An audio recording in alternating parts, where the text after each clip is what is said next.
When you buy furniture from Wayfair, you're not just getting furniture, you're setting your home up for a lifetime of memories. Visit wayfair.ca today or download the Wayfair app. Furniture made for all of life's moments. That's Wayfair. Wayfair, every style, every home. We are broadcasting live from the Montreal Children's Hospital. We're here, by the way, in the PK Souban Atrium, which is kind of a really cool place. I walked in and I saw the phone bank. They're not all here now, but they will be in a few minutes.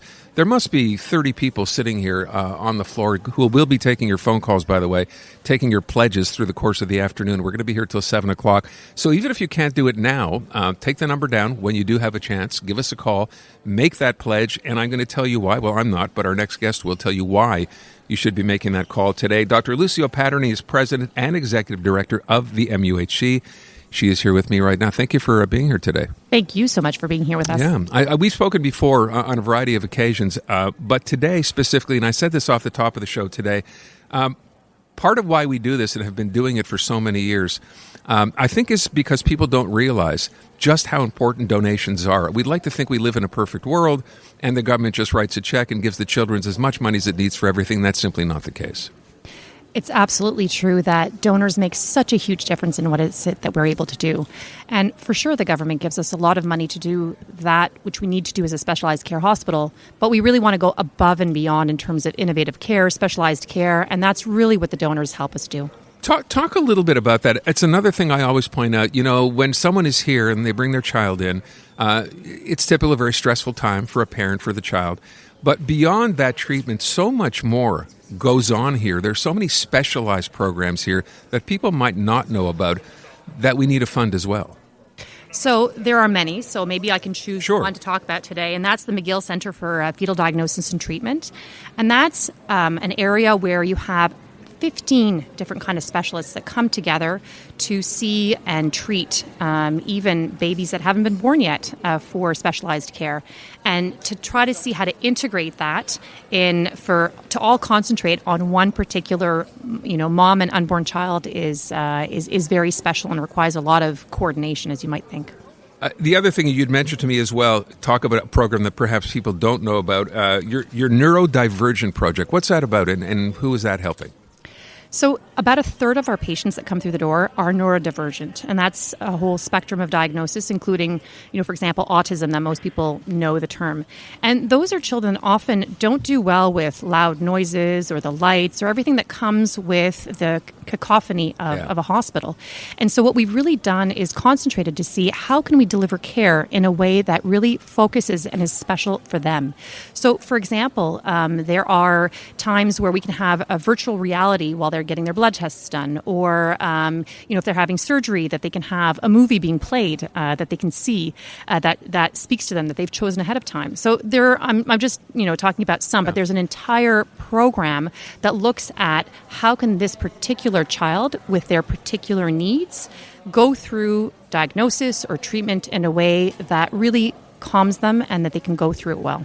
Yeah, it's interesting. As I hear you describe this, you're basically offering customized personal care. It's like it's a hotel, but it's a hospital for kids. That's, in fact, what you're saying. This particular child has this particular issue, and we're able to do something with them. That's so well said, because each child, it might be that something stimulates them or something else calms them down. So it really does have to be chosen and selected with the parent and the child for what it is that their needs are, and so that they can go through care in a way that is optimal. And really, we've gotten so much feedback already, and there's so much more to do. Talk a little bit, if you can, with respect to, as I said, this program has now been running, this radiothon, for so many years. I mentioned to my producer, who's a little younger than I am. I remember doing this when the Children's was still at the Children's, before we even moved here. So over the years, I mean, if you had to look back and think how much money has been raised and what are some of the key programs that have benefited from it, what would they be? I don't even have the full list, because it really extends from the ones that we mentioned. There are some in colorectal surgery. There are some in genetics, in cancer care. It really spans the entire spectrum. Mental health.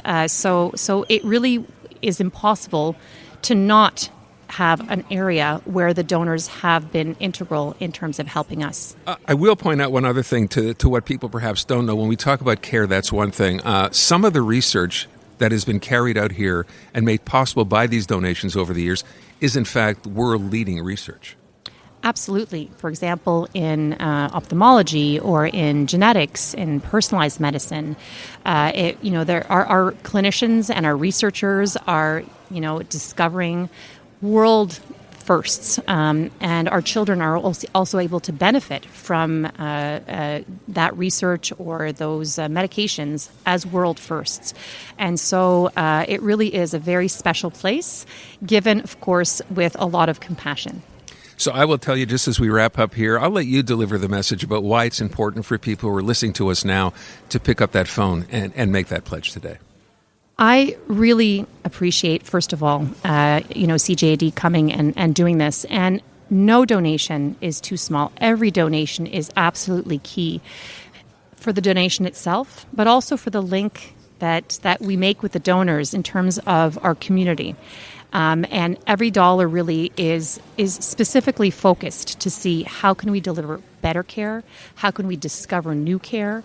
And so really, I thank everybody who's listening today and everybody who's going to be donating over the next few hours. I also will point out as we kind of wrap up here, the one thing we discovered over the years, there really is family here.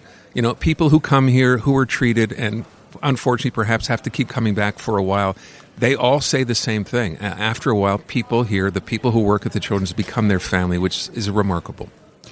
It really is. And there are people, for example, PK, you mentioned we're in the PK Subban Atrium. And he did multiple Christmases here where he came and visited patients. We have the same with HABS. We have the same with... So you're absolutely right that we really try to see how to make it a caring environment. And in fact, actually, we have a lot of clinicians, doctors, nurses that have siblings who work here. So they're brothers and sisters who work here at the Children's. It's all a family at the end of the day. Dr. Opatrny, thank you so much for coming by.